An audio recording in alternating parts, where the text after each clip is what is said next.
Hello, everyone, and welcome to Dragon Talk. Shelley and I are back. I feel like it's welcome back to Dragon Talk. It's Doesn't been it feel like it's been a long time. It has been a long time. You might have heard all of the stuff on the the RSS feed has been going generally a lot, but we haven't been in front of the cameras creating new interviews in a long time, and I'm really excited about these two and fine jumping into guests. a really good one. Exactly. So we are joined by Justin, Michael, and Eric Martin. Hello. Hello. Hi. Woohoo. How are you guys doing? Oh, man. This is a treat. This is a real treat. I feel pressure now. Like, it's got to be good for them. It's got to be if good. If it's not, they're going to be like, well, that was lame. Oh, being our interviews? Being on our show. Regularly, so it's got to live up to what I want it to be. You got to do some bing bongs. But guys, it's a shared table. We're all doing this together. It's like a D&D game. It's exactly the same. If it doesn't go well, we're going to blame the dungeon master. Who is Pelham. No. Okay. Cool. Yes, roll for friendship, please. So we're talking to you guys because you made this amazing Audible original called Bad Reception. Why don't you really quick just tell us what that's all about, and then we'll get to your D&D roots and how that informed this project. Yeah. Well, Bad Reception, it's an improvised audio comedy. You can find it on Audible, but essentially it's a narrative. It's 6.5 hours long. We got like the best comedians we could find and know. So like Paul F. Tompkins and Darcy Carden from The Good Place. She's Janet. Yeah, that's amazing. Lots of amazing human beings. And we brought them in and we improvised a story, but we were building it as we went. So like over the course of a year, we actually would tailor the story to whatever happened in the improv sessions, much like Dungeons and Dragons and DMing a campaign. That's very cool. That seems like a lot of pressure. It was a lot of work, but it was really fun. Fun grueling? Yeah, the fun kind of grueling. Yeah. Yeah. It was, well, I love gruel. Gruel's delicious. Yeah, well, you grew up an orphan, right? A cartoon orphan. So did you guys have, and you said it's improvised, but did you have an outline, or did you know like certain key beats, or were those also made up through improvised acting? Yeah, it started out kind of, the central conceit was like, okay, these are going to be kind of improvised sketches that take place over the phone. But then, as we continued to make it, we needed to craft a story. So we would have beats, but then things would change. Or somebody would say like, oh, the town is plagued by buff mutant deer. We're like, all right, that's a thing. Yeah. And I was like, all right, so we got to have a huge final battle with buff mutant deer at the end of the series. That wasn't part of the plan, but now it is. So we would kind of plant key plot points and let people improvise around them and invent new stuff along the way. So that's very much like a Dungeons and Dragons game. It really is. And it didn't hit me until like halfway through us making it. I was like, oh, my DM skills are being put to good use. Finally, we need to. Someone thinks deer are funny, then when they're all buff, we got to throw them in there. Yeah, buff, upright deer. That really resonated in particular. Someone said it, and they had to stay in. Yeah, I think when you hit gold, and that seems like that seems golden. Yeah. Well, they were infected by toxic movie butter, so your classic tale as old as time. Is there any other kind of movie butter? I ask. Yeah, probably not. And that's why it's delicious. It goes right onto the lining of your arteries. And stays there forever. Yeah. Every memory. You were going to ask a question, though, and I interrupted. Your two roles in this show. Yes. Like, what are both of you doing as part of the show? Mm-hmm. Well, so we co-created it, and I am the role of the narrator. So you'll actually hear me throughout introducing all of the sections. I have heard you. And kind of giving shape to helping to give shape to the story and putting context for all the calls that you're going to hear. So kind of the through line throughout. Yeah, and I am one of the actors in it. So, I play like a bunch of characters as well as we both wrote it together. So we would kind of write the main story beats. And so writing, directing, acting, we produced, everything. It's an all-in production. The choreography, even though it's only audio. Oh, there was all dance, though. Yeah, we did dance. Yeah. You can't see it, but you can hear it. If you can definitely feel it in your voices. I knew that was a triple Lutz turnaround just from how the feet landed. Well, and you're perceptive like that, so. Not many are. So yeah, that is one of Greg's superpowers. I rolled really high in perception. You can always tell when somebody's dancing. It's true. You can tell it in their voice. That's super cool. So what was that? Did anyone else see that? Just asking. See what? Nothing. All right then. So let's go and talk through about what when did you start playing Dungeons and Dragons and how your dungeon mastering skills kind of leveled up. Yeah. Do you want to take it first, Justin? Yeah, sure. So I got your classic bad introduction to D&D in high school by a group of people who were too focused on winning and killing off characters. It was a bad DM sitch. But I did have a high school teacher who was super into monsters and stuff, and we did like extracurriculars where he would bring in books and he would he would bring in monster manuals and things like that. So I was super into the material, but didn't actually get into playing D&D until I think like 4E.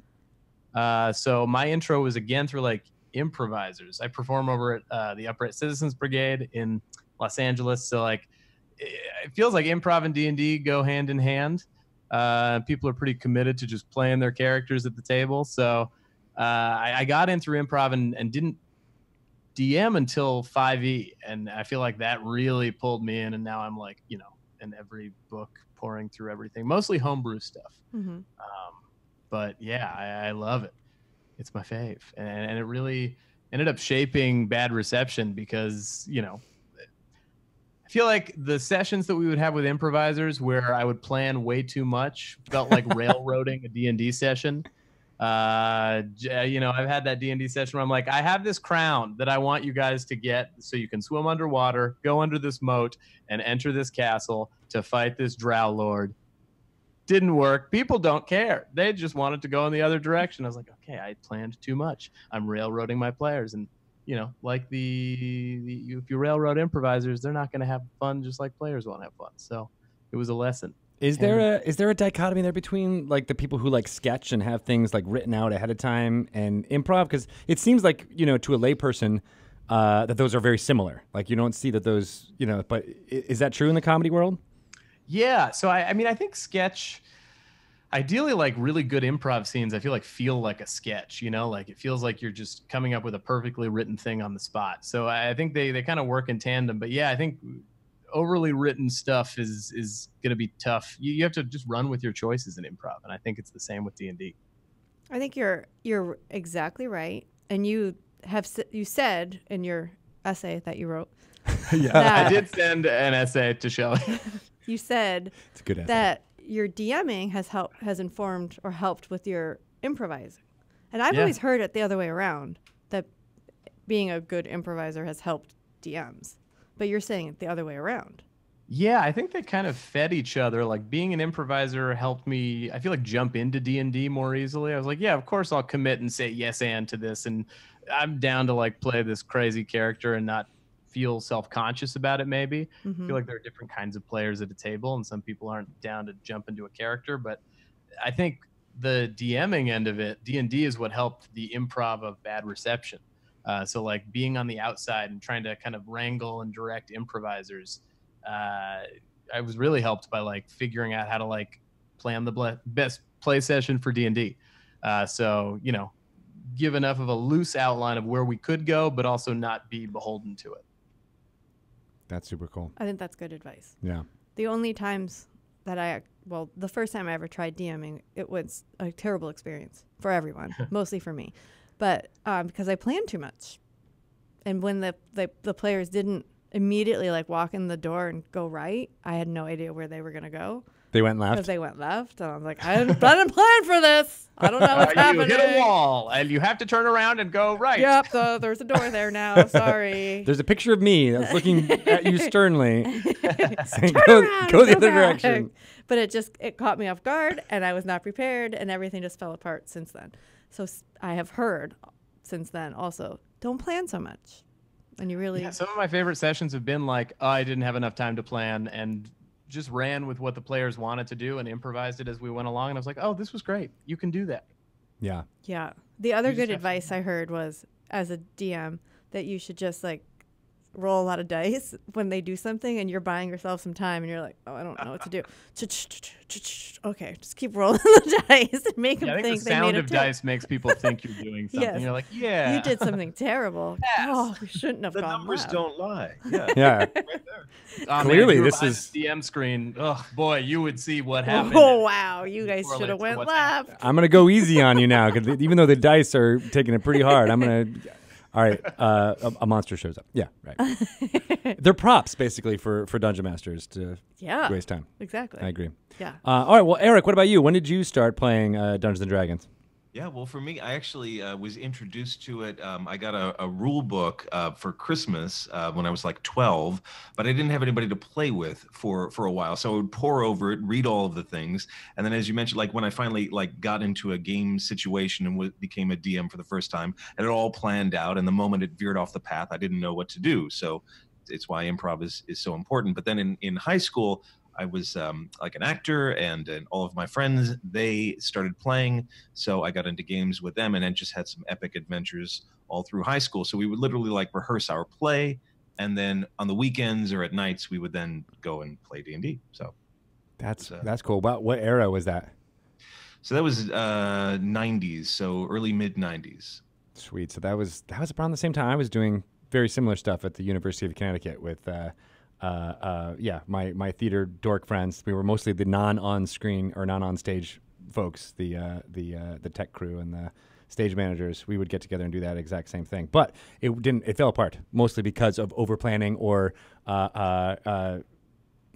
slavish devotion to the product that it was. I forget what adventure it was, but it was one of those things where there was like a party. It was a whole party, and if you ate the food at this like party, it was a random die roll, and some people got like gained levels from this, and then a specific dish, if you ate it, you died. Like, is this in the adventure? Or It was at in the the adventure. Party? Like you went to some weird theater And party where you and died they if were you like, ate the right. Yeah, that's exactly. If you have the Cheetos, you No, dead. this was in the adventure, and someone's character died, and then everybody eventually just quit out from that. They're like, "Nope, I can't do this anymore," and they got out of it, and we never went back to that campaign. It was done after that. Oh, Yeah, unfortunate. right. So that's I feel like the theme of all this is going into improv and how improv is important, and to read the room. Yeah. Yeah, what does your player want too? I feel like some people, I've realized like, oh, I'm really combat oriented, but I'm like, oh, people sometimes just want to, because I play with a bunch of comedians, they're happy to do like do a walkthrough of a home and see if they prospectively want to buy a home for 30 minutes. Ooh, I could do that. Improvise Improvise house hunters. Yeah, honestly, I feel like there was a session where we just ran a general election. I just fought a bunch of hags in an HOA, so it's a real fun world. Yeah, that sounds awesome. I know. Tell us about a little bit. So you're playing in a homebrew campaign right now? Yeah, playing in a few. So I DM one of them, and then I play in a couple others. And one of them is like a writer's room for a Cartoon Network show I write on. And then the others are just a bunch of comedians who get together. We've been doing it for a few years. These games sound horribly boring. Like, none of that can be exciting. Comedians Awful, and boring writers. human beings. And I just wanted to publicly say it. And thank you for giving me the forum. There you go. So one. Go ahead. With the more like comedy oriented group, our DM for the session was a guy named Alex Berg. He's part of this amazing group Convoy, this improv group, and we were in these treetop villas, and there was an HOA that seemed like it was evil. It turned out to be a hag coven we had to take down, and so now we did take them down, and we overturned the HOA, so now it is a more now you can play music like after a socialist, 9:30. society where everybody's pitching in to make their living situation better.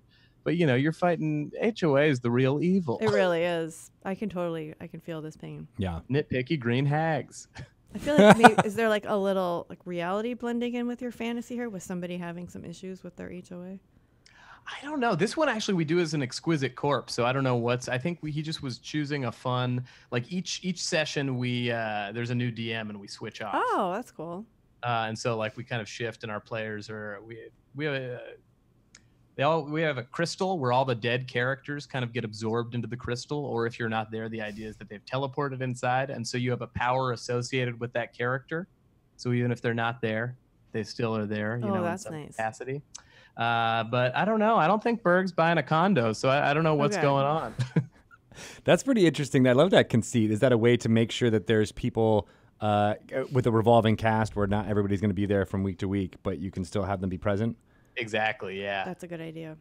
Yeah, and it makes it feel meaningful. Like, why is this person gone? Well, you know, they went back in the crystal. They're in the crystal. That's an easy answer. And you're all just watching the Dark Crystal. Yeah, that's kind of all we do is watch the Dark Crystal. We like the Skeksis, so... They are pretty Do you ever try out any material for your upcoming shows through your D&D campaign?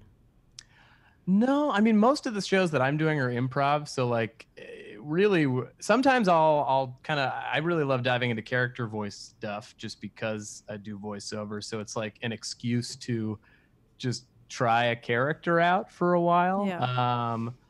So in this writer's room for this show, Infinity Train, when we played D&D, there have been some things that afterwards we're like, oh, that would make a good character for this show. But yeah, I don't think we're actively trying. I think the fun of D&D is just that it is no stakes storytelling for me, at least.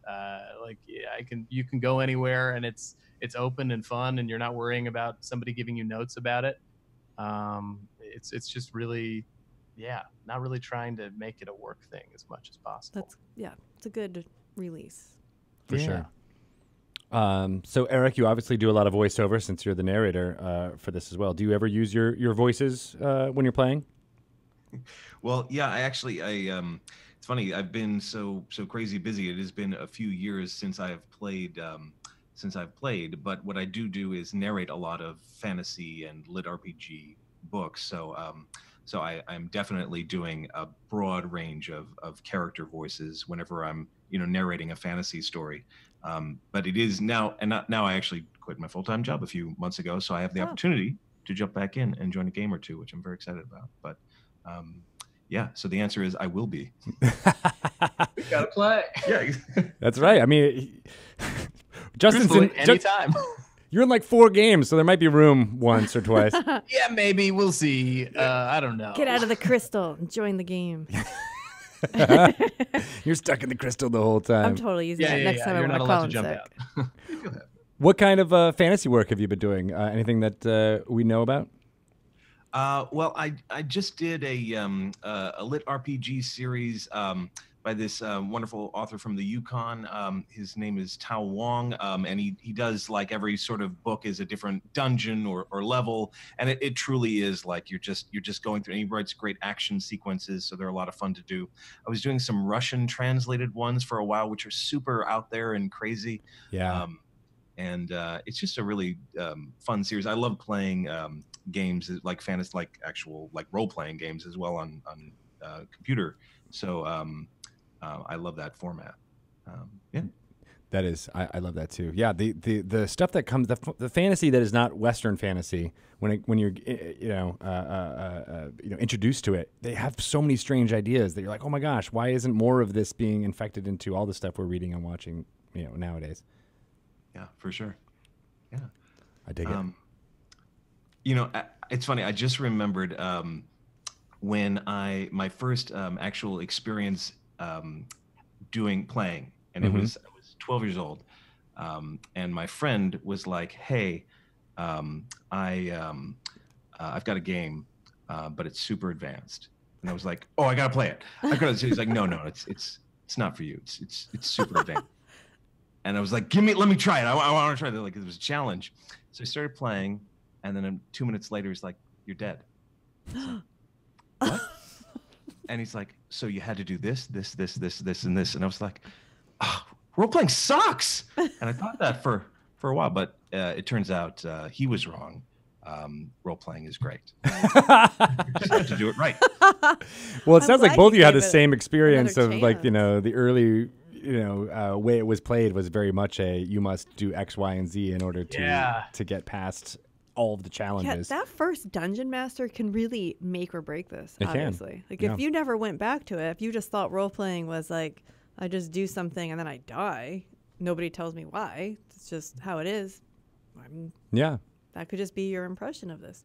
And I'm playing in a home game now where a guy similar, to what you were describing, hadn't played since the 90s or 80s. And, he was in that like 10-foot pole, always checking, making sure every door is, okay. And he was playing that way with 5th edition for a little while. And I was like, I don't think you really need to do that. And he's like, oh, the way we played was we were trying to steal from each other the whole time and like kill each other and blah, blah, Each blah. other, like the party? The party was too. I was like, that's a very different style of game that I've never play with played that in. guy. We're not playing this. Yeah. You're doing it wrong. I didn't want to be like you're doing it wrong, but I'm like, no, that's just not for this game. We're doing it this way. I kind of set the standard a little bit. And, and going back to what I was saying about reading the room, I think that's such a good skill for a dungeon master to know, but you can't really get it unless you played a few times. So even you, Shelley, like, the first time you played, you're like, you would have had some skills to be able to teach them to go down that one way without doing it. And so you almost just have to have that practice, which, Eric, you're totally getting by doing improv and playing in Justin, you're getting it by playing in 4 games all the time and improving at all times. It is wild. Yeah, you're exercising those muscles. Yeah, and as a DM and a player. Yeah, I love it. I mean, I feel like 5th edition is so easy to jump into, which is why I got into it, because it is so flexible. We've been doing a lot more like theater of the mind stuff, which I wasn't as into initially, and I was like, oh, I get it now. That idea. It's a lot to prepare sometimes too. Yes, a lot less stuff to bring with you. Uh-huh. Do you have particular types of characters that you gravitate to when you guys play? I think like as an adult, I like lamer characters. I think like characters who are bad at what they do are more interesting to me than like just being the statted up, Hulk that can just bash through things and, do what, cast the coolest spell. I think I just rolled up a Kenku rogue who has a -1 to intelligence, and that's just fun to play. I'm like, well, going into this, I'm going to be bad at things. It does relieve a lot of the pressure to actually like help the party. Yeah, it was my character who made that poor decision, not me.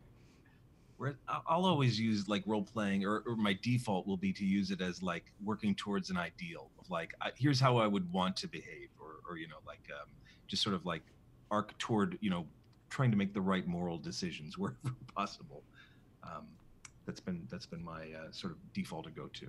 And that's what I think one of the cool things about 5th edition is that you put that right on the top of your sheet. It's like, what are your your aspirations? What are your goals? What are your what are the things that are important? Your values, in addition to what your flaws are, and that I think that in itself brings more of the play to what the character is choosing, rather than how can I do damage and not die. Yeah. Yeah, it feels like much deeper character exploration rather than like you're a set of numbers. Yeah. And I always felt like when we pick your background or your flaws and all that, it does kind of feel like being at an improv show where the cast is like, give me a flaw. Like, Yeah, roll the die. Yeah, I'm a smelly guy. I don't shower. I That's spend all actually my in money there. all the time. Yeah. Is smelly guy one of the flaws? It is one of the flaws of the urchin background. Smelly guy? Yeah, you literally don't shower very often, Yeah. so you're It's there. kind of fun. I like to roll the dice to create that stuff too. Yeah. So it is kind of like It does feel like an improv improv show for that reason. Yeah. Yeah, it's fun to run with those choices too. For me, I'm like, okay, what's going to be fun to play and what's going to be a fun bit to do? What I feel like, because it's with comedians a lot of the time, it's like, what's the joke going to be with this character? And he's going to be looking for dinosaurs, and he's going to say sours instead of sores. And that's what I'll hinge on until we find one, and maybe we'll never find one. You're like, I can milk that for at least 14 sessions. When all else fails, yes. Yes. You got to have something. So, I mean, I know we were just saying character sheets are more than a bag of numbers, but have you ever thought of, when you guys were putting together Bad Reception, did you ever have, not a character sheet for each character that was going to be portrayed in this, but did you have an outline where like, okay, this is the major important things, or did you allow the performers to come up with that? Like, how did this work? Yeah, we did. We ultimately like ended up creating like the most comprehensive, mind-numbing Google Doc of like weird specifics. So it was like, this spreadsheet of like the name of the character. We would give them a little bit like, okay, you're, a doctor and you're calling to make an appointment with this person. But overall, we left, general specifics up to the improvisers to like lock down sometimes their name and, just what their personality or what their voice was like. But once we locked them in and brought them back, Eric and I would keep track of all the details. So we're like, okay, this person had food poisoning and they were afraid of fire. And, we have to know all of these things. This person's child was eaten by a mutant deer. So they're going to be affected by that. Yeah. This one's a host of an NPR style radio show that never ends and is always having a pledge drive. So it was a thing where we're like, we gave them a lot of freedom to begin with, and then we kind of had to shape things more specifically as we went along. So we were just jotting down every detail and who each person was married to, or dating, or single, whatever. It was insane. That's really cool. And you do something similar in your D&D campaign? At least with D&D, when DMing and stuff, it's keeping a log of what people say. At least whenever I start out a session, after a while I have them describe what they dreamt of, because I feel like what people choose to say they dream about or have nightmares about is going to be telling of their characters. So a lot of the times people will bring up their family or where they're from, or just mix it up so it's not just like you're sitting around at a tavern talking to each other, which is perfectly fine.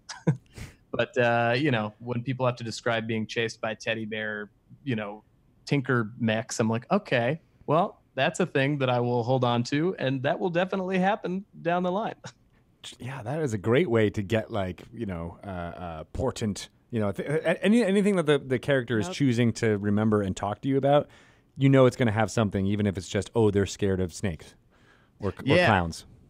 We learned about a candy kingdom in one of those dreams in the one that I'm DMing, and Candy Kingdom of Honeydew, ruled by Prince Rolo, who rides an ostrich. So, oh my God, it's a fun time. We're statting up Prince Rolo right now. I know. I love this. He weighs 400 pounds, so I don't know how that ostrich is handling his weight. It's a beefy ostrich, just like like the mutant or the toxic movie popcorn butter. Yes. Probably had some of that. See, it all comes together. It all comes full circle. I love that. That's a really good idea too. I just like the idea. It's kind of making me want to try being a DM again, because I love the idea of taking all these little nuggets, storing them away, and then you never know when you're gonna drop a clown. I will play in your House Hunter D&D campaign. You will? Yeah. House Hunters is kind of perfect for a D&D campaign. It's got hunters in the title. Exploring some new domain every game. There's a D&D monster that is an evil house, right? Is it on the hill? No, it's not. Oh, it could be in Does yours. Betrayal happen there? Yes, betrayal happens there, and there's an evil woman who is the brand manager of it. She's the worst. Yeah, that sounds super fun. That does sound. Movie popcorn butter. Where did that come from? I don't know. I'm for bad reception. Yeah, why is that the MacGuffin? Well, so it's set in a Northern California town, and there is a place called Castroville, which I think has is like there's like a garlic capital somewhere, and there's just basically different towns in California that have as their staple crop something. And we thought, why not movie theater butter? Because I do like to eat that. And I thought, why not? Yeah, you just ladle it straight into your mouth. You don't even need the popcorn. The popcorn is just a vessel. Eric is very sick. Yeah, we thought it was fun. Also, kind of the original setup was like, there's this made-up town called South Grampers, Northern California, and they want it to be the Hollywood of Northern California. So they're putting on a film festival, and in kind of like a Guffman-esque way, but they're trying to attract business. The town is in dire straits, and so we thought they're just going to be movie butter themed. So since they produce so much movie butter, why not throw out a movie festival? So they have a yellow carpet for people to walk down. Oh, gross! Made of butter. It's made of butter. Yes, exactly. Through it. There are two old men who have dueling bagel shops, and we took this as a sort of there here in LA. There's two French dip shops, and they both have their claim to fame that they invented the French dip. There's Cole's and Philippe's, and they both say they invented it at the same time. Is this true? This is not. Yeah, this is actually true. Okay. So we took this to these two bagel shop owners and their movie theater butter bagels, and that was the starting point in episode 1. But then by episode, or chapter 13, it's gone. They've already died and been resurrected and are part cybernetic, and things just happen. Yes. Yeah. They drive bagel-shaped limousines. They're cybernetic horse people. It just takes a bunch of left turns. But you also The left turn that Shelley needed. So you should have been in my game and made that left turn. Could be a whole different world right now. So there's a lot of things I imagine that come up in your D&D games or through your improv with bad reception. But it's a talent to know which ones to hold on to. So how do you know which ones are the nuggets and which ones are let that one go? I mean, part of it is just trusting your gut, but I think it is paying attention to, I think in D&D, it's how are the players engaged? Because try as you might, or at least we don't have a no phone rule at our table, but mostly people are pretty checked in, but you can tell when they start to drift off. Right. I think similarly when, doing an improv scene, what the people in the booth, and we'll have the other people improvising watching from outside. So we have an audience, and so it's kind of paying attention to that audience and seeing oh, they're laughing at that. Or if it made us gut laugh, we're all right, we're bringing that back. So it really is, I think, just paying attention to your audience, and a lot of the times that is your players in D&D or the improvisers in your scene. How are they checked in, and what are they connecting to, rather than trying to push your own agenda that's separate from right. It's well, I wanted them to wear this Bollywood crown. No, they don't want to do that. Try as you might. Yeah. To get them to wear it. It still exists in your world. You have a little thing that you made, but nobody's getting it. It's the stuff of legend that no one will ever interact with. My folder of things that my players have never touched. You got to file it away. One day. You never know. Darlings. Chris Perkins told this story where he created this, and it was a seafaring campaign, and he fleshed out an entire island that they were going to go to, and they went the other way. And he's all right, well, maybe they'll get to that island. And he said 2 years later, they eventually visited it. So yeah, you can always bring it back. But why couldn't no just stories move die. the island? You can, I guess. Yeah, that's the other trick is just to. Oh, by the way, you went that way. This is the thing. Yeah. Which is what you should have done in your. I know. And if you had just flipped it. I know. I just was in such a blind panic. It just never occurred to me that they would go in a different direction. Never. You're I literally put candies leading down that one path, and nope, that's a trap. We're going candy. We're in the mood for something savory. Oh, okay. I respect that choice, but come on. Now I know. You just got to roll with it. So I love this whole idea behind bad reception. It reminded me a little bit of, two things came to mind when you guys were talking about it. One is in the whole people who invented the culinary thing back and forth. Yeah. I feel like in New Haven, there was the two pizza parlors or Sal's and Vinny's of who, popularized pizza. It's this whole, it's a thing. So you're getting into that, the deep-seated roots of American capitalism there. And then there was a show in the 80s. I don't know if you guys remember this. It was called Fresno. It was basically making fun of Dallas, how Dallas was super popular at the time. But it was about Fresno was I think it was the raisin capital of Northern California. And there was all about the how the raisin inheritance was going to go to one other person in the family and all that kind of stuff. So it was short-lived. I think it was only around for a few episodes, maybe one season. But it taps into that same idea of there's a capital of some kind of agriculture in California, and it's parodying some of the same things you guys are parodying.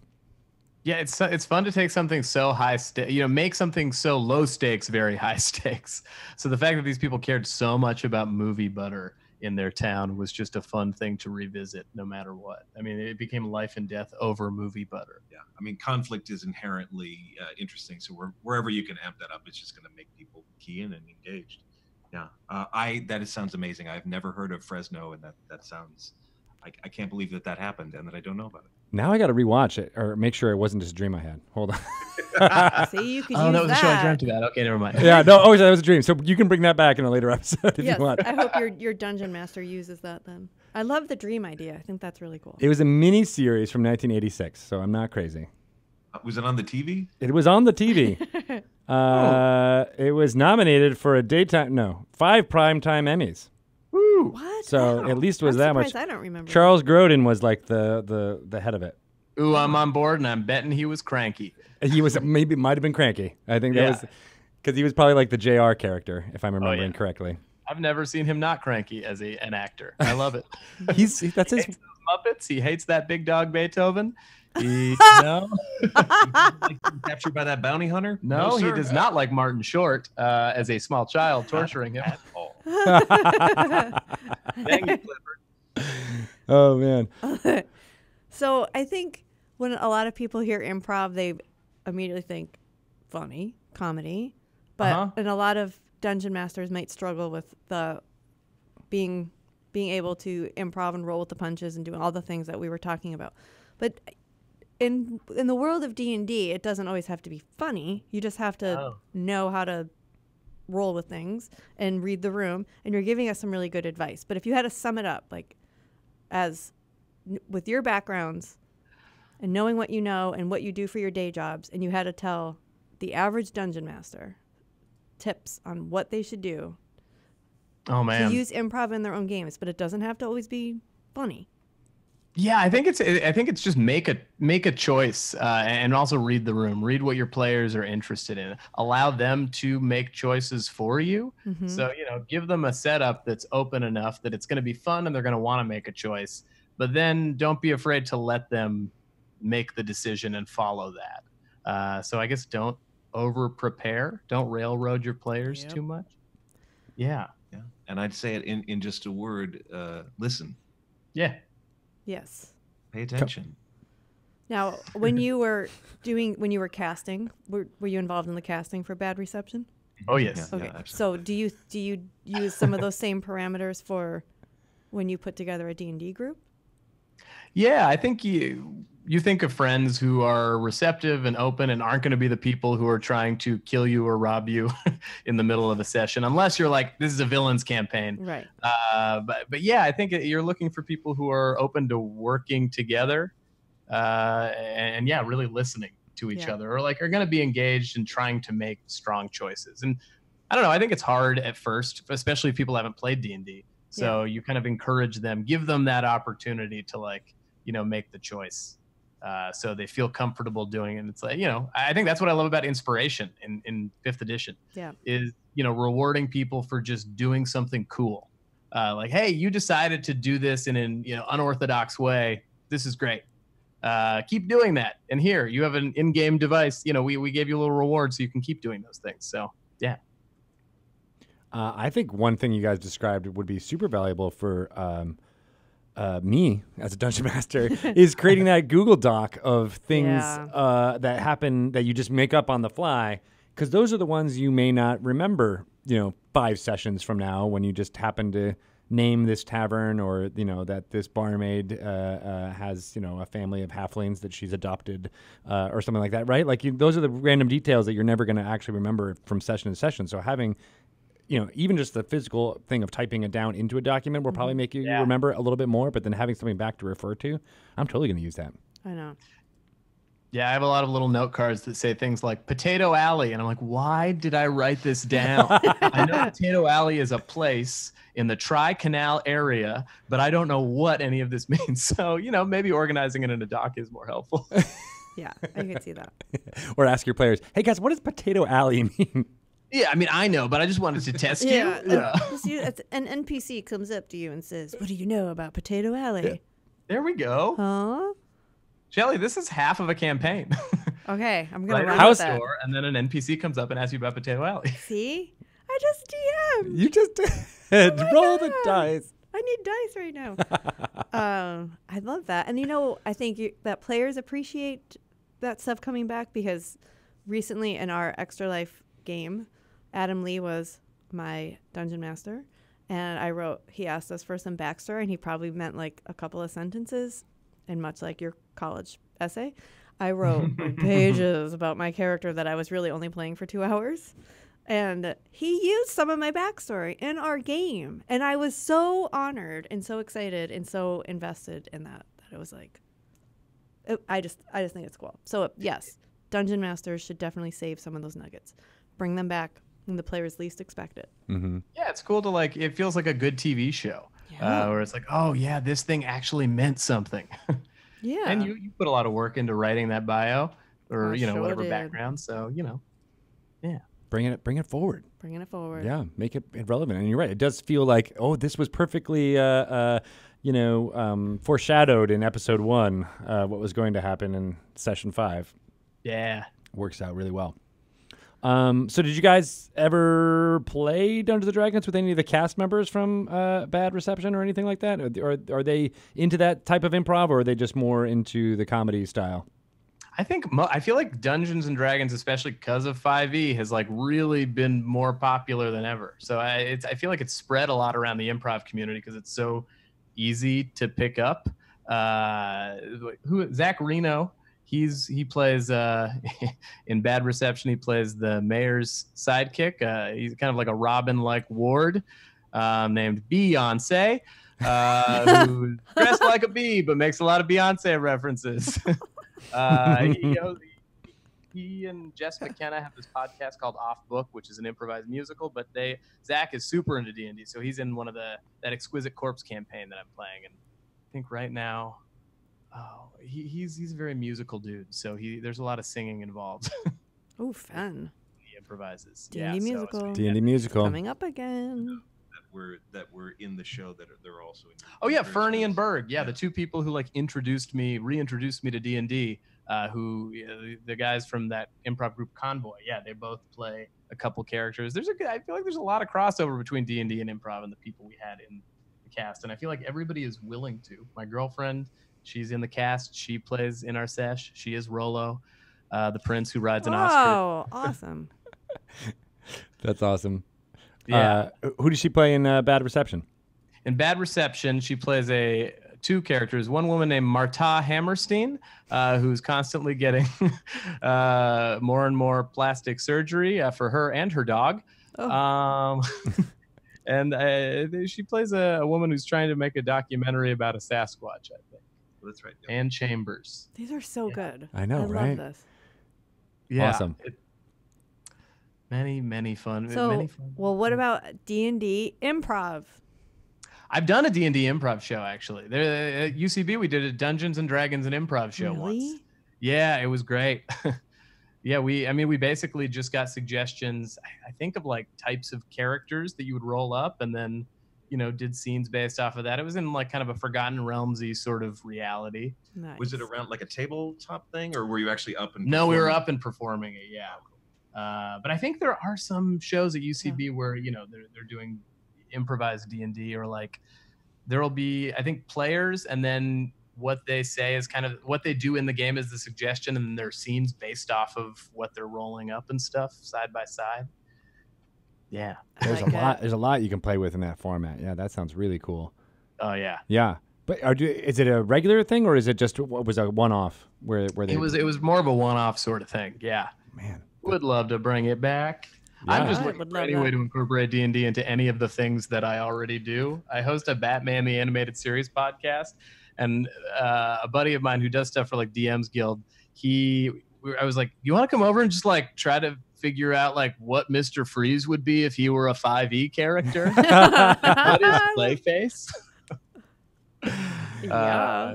Now, is it Arnold Schwarzenegger, Mr. Freeze, or is it the real animated Thinking series? like 90s, like Bruce Timm, Mr. Freeze, but boy, do I want those ice puns anyway. Yeah, I immediately went to those. Yeah, I mean, how could you not? He's a cultural staple. That's the word I was going for. Cultural Yeah. Yeah. Icon, hero. Staples. I kind of also like all of these characters from Bad Reception and their amazing backstories. I kind of like the idea of incorporating them as backgrounds into D&D too. Ooh. I mean, I They'd want have to to be roll up a like- buff mutant deer for sure. For sure. Like somehow yeah. you'd have to find like the D&D equivalent of your NPR show where you're constantly doing a pledge drive. That's like a bard. It's every bard. It's a bard. Yeah, Yeah. begging for money. I really like it. The whole mutant deer thing, I'm definitely picturing like the upper torso of a kangaroo Is that how you guys are picturing the it? Same kind of musculature. Uh-huh. I think that's right. Yeah, Yeah. I never given it too much, but that's what I would Yeah. visualize as well. Yeah.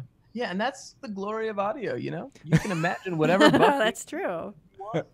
we did have Kyle Mooney from SNL play Lee Deer, who is the leader of the Deer People. Lee Deer. Lead I mean, year. these are all spoilers, but it's also a pretty loose world. So, That's right. We're not giving too much away by saying that.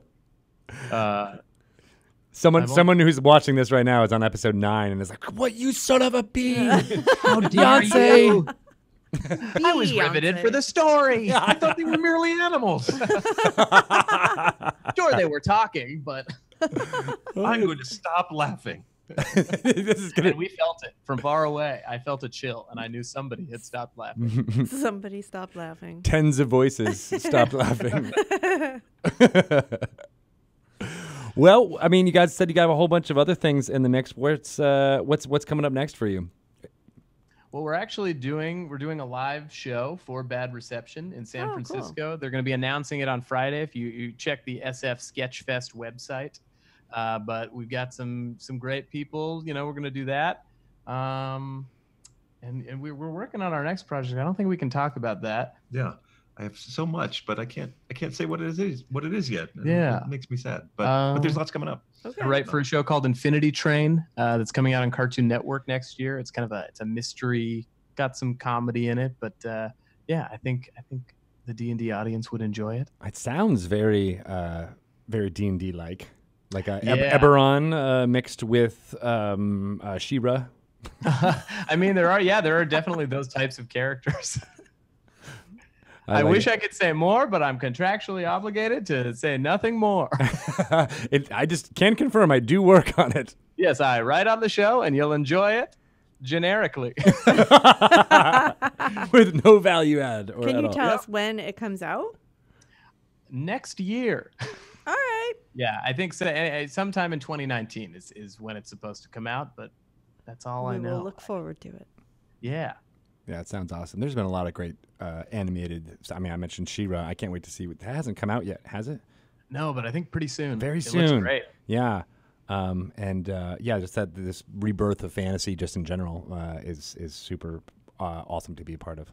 It's cool to see that people are just into it. Yeah. You know, it's like the cool kids like fantasy now. The cool kids like D&D now. Wait, are we cool? Now? Yeah. We're not Yeah. cool now. No, Well, now we're not cool. no. Good. Phew, that was close. Almost died there. All right, so yeah, where can people find you on social media, or where they can find when you guys can finally talk about your projects? Where can they find out more? You can find me at Hey Justin on all the social medias, Twitter, Instagram, and at BTAS Podcast if you want to hear a deep dive into Batman the Animated Series with the people who made it and comedians who liked it. Sweet. Ooh, that sounds really good. Yeah.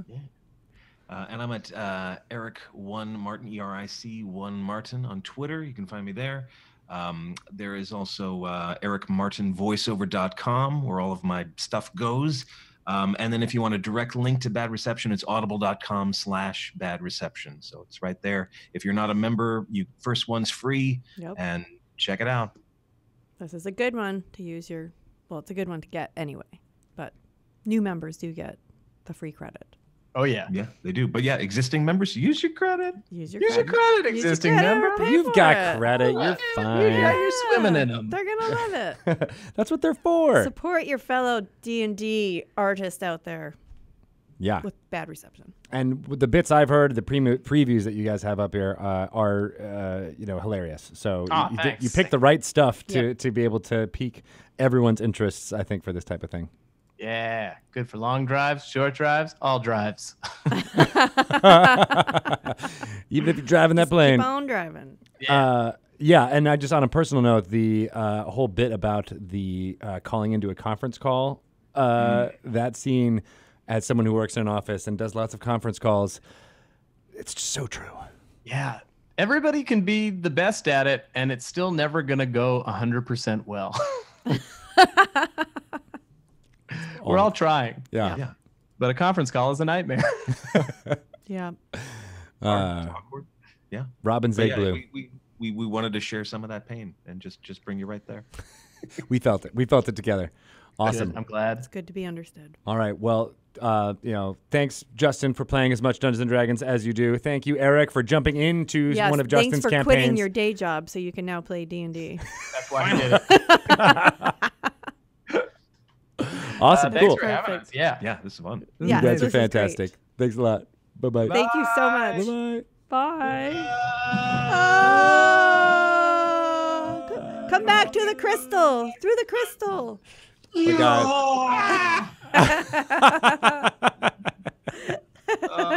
All right. We'll see you guys. you. Bye. That was awesome. I think the visuals from on the Twitch folks, I don't know if they saw the pullback, but yeah, all right, good. Pelham had you covered.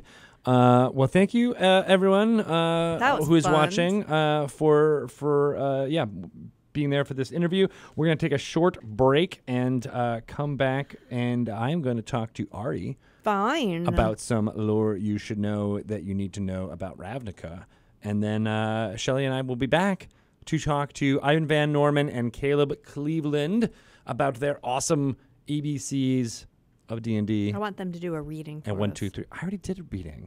You did? I did a reading on the D&D news segment. I think I read the. I forget which one. The I think I whole did the thing? 1, 2, 3s. Yeah, I read the whole thing. Maybe they can read us a passage. We're not actually going to be interviewing them at all. They're just going to be reading the books over and over again. I will say at GameholeCon Mhm. this past weekend, which was awesome, Matt Forbeck was there, and part of what he was doing was he was reading Endless Quest books. Oh, that's so cool. And this wrapped group of adults sitting at a table listening to him read, and then they would tell him what They would pages to choose go. which one? Yes, it was Oh, amazing. That's awesome. Yep. What a great idea Yep. for a panel. Super fun. I dig that. You should do that for part-time sorceress. Really? Yeah. You should just read it out loud for, if like there's an emergency and I can't make a podcast or something like that. If there's an You should- emergency, Yeah. if there's an emergency and you can't make a podcast, I'm going home. I'm not doing this without. You don't want to do the, like, I'm going to read The Great Gatsby, you're not dedicated. I don't like The to show do the show must without go you. on. I don't want to do it without you, Greg Tito. But you could. Okay, fine. Pelham will be my co-host. What do Or think, you could just Pelham? read the book. Or I'll just read the book. Yeah, no, don't do that. All right, so No. That's terrible. No, I hate that. I appreciate your dedication to me. I'm just lazy. It's just because I don't know how to do it. I love that I'm looking at the monitor and it's just It's Shelly. just me. It's sort of freaking me out. I don't like it. All right, guys, we're going to take like a not really short break, like I said, and we'll come back with more lore. Okay. And you'll see more of our There we hilarity go. very soon. I just cracked my neck. Did you hear that? No. All right. Peace out. We'll be back. Bye-bye.